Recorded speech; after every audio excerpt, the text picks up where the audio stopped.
Hello YouTube, Validation Boy here.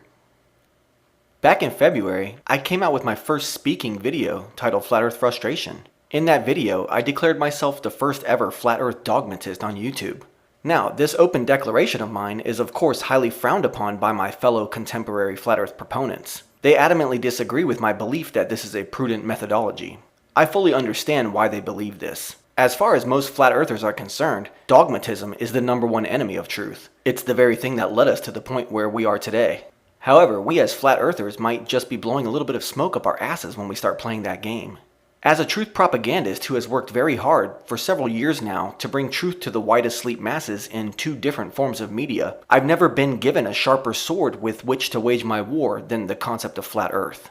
I know this is true for many others just like myself as well.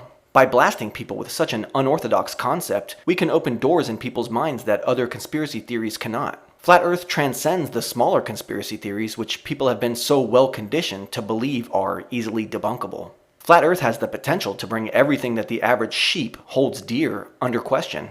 If we can keep people thinking along these lines, all of the other myths that have been supplanted into their stunted consciousness will become much more transparent to them. Thanks to the countless YouTubers who have done the work, any kind of scientific experiment we can use to prove Earth's obvious flatness has already been done. Besides, talk of science and the scientific method are nothing more than tiny boxes the system keeps you contained inside of anyways.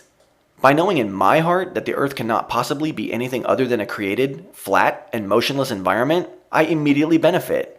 Remember, life is short. Why not experience a life of joy instead of a life of doubt? Why place all of your potential for happiness directly in the hands of your oppressors?